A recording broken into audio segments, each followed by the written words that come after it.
Bonjour, c'est Nathalie, je vous retrouve dans cette vidéo pour vous parler de vos relations. Pourquoi j'ai eu envie de faire cette vidéo-là? Tout simplement après un échange avec une de mes clientes de la communauté Éveil à Soi et qui se posait des questions en fait sur une amitié. Elle ne savait pas si elle devait fermer la porte ou pas à cette amitié. Et en fait, je vais vous partager un petit peu nos éléments de réflexion à l'intérieur de la communauté, à l'intérieur de cet appel de groupe. Je lui partageais en fait ce qui était présent pour moi. En fait, je suis très sensible à ce genre de questionnement parce que ce sont des questions que moi aussi j'ai pu me poser par le passé avec des relations amicales qui étaient compliquées pour moi, où je sentais que, vous savez, ça venait me chercher. Il y a parfois des amis très proches qui sont capables de nous déclencher. Et parfois, on peut se demander si il vaudrait pas mieux fermer la porte à ces amitiés-là. Donc en fait, on peut se questionner sur je ferme la porte ou je la laisse ouverte. Et ce que je lui disais, c'est que, à mon sens, il n'y en a pas vraiment de porte. C'est un fonctionnement de notre ego avec le bien, le mal, le blanc, le noir, la porte ouverte ou la porte fermée. Lui, il a besoin vraiment de décisions tranchées et gravées dans le marbre. Il a besoin de mettre une catégorie, t'es gentil ou t'es pas gentil. Alors que pour moi, ça se place à un autre niveau. Ce qui m'intéresse toujours, et si vous vivez un conflit en ce moment avec quelqu'un de votre entourage, que ce soit amical, familial ou même travail, euh, la première chose que je me dis toujours quand vraiment quelqu'un vient me chercher, c'est que ça m'apprend quelque chose sur moi. Ça m'apprend jamais quelque chose sur la personne en question, ça m'apprend un truc sur moi. Donc, si vous vivez une situation difficile avec quelqu'un, je vous invite vraiment à ne pas vous tourner vers lui, pardon, ne pas vous tourner vers cette personne-là pour la juger ou pour essayer de comprendre, etc. Mais vraiment de vous tourner vers vous et de vous demander ce que ça vient chercher à l'intérieur de vous, ça. Qu'est-ce qui vous fait mal? Parce que vous allez certainement identifier une blessure, et puis une blessure qui date pas d'hier. En creusant un petit peu, peut-être que vous allez vous apercevoir que vous vous sentez rejeté, vous vous sentez humilié, trahi, vous vous sentez abandonné. Et c'est certainement pas la première fois que vous vous sentez comme ça. Ça veut dire que la personne en question à qui vous envisagez de fermer la porte, la personne en question, elle est juste là pour vous montrer que cette blessure, elle n'est pas encore apaisée. Elle n'est pas encore prise en charge.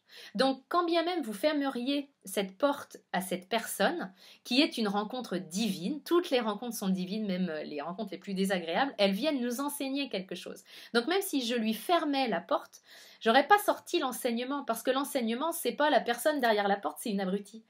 L'enseignement, il est sur moi pour savoir où moi j'en suis, où j'en suis dans mon processus d'évolution. Donc, quand bien même je fermerais la porte, comptez bien sur la vie pour vous présenter une autre personne qui viendra appuyer de la même manière sur votre blessure.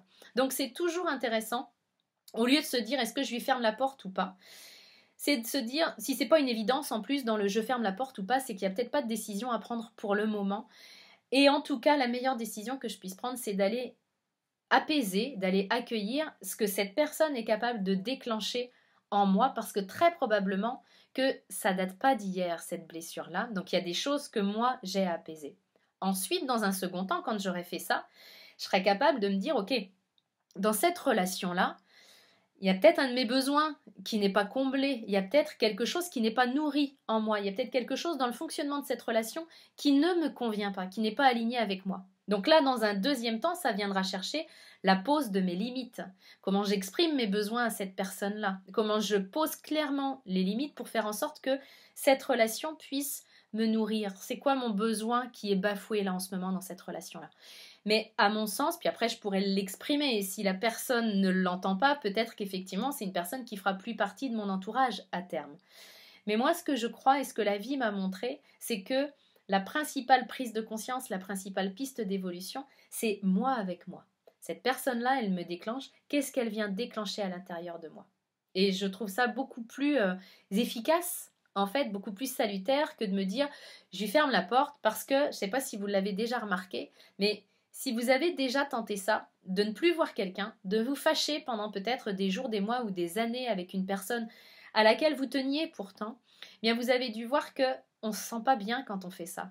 Quand on la ferme, cette fameuse porte, on a comme un mal-être à l'intérieur. Et ça, c'est un signe. C'est un signe qu'il y a quelque chose qui n'est pas aligné, qui n'est pas juste dans la manière dont on a répondu à l'expérience que nous proposait la vie.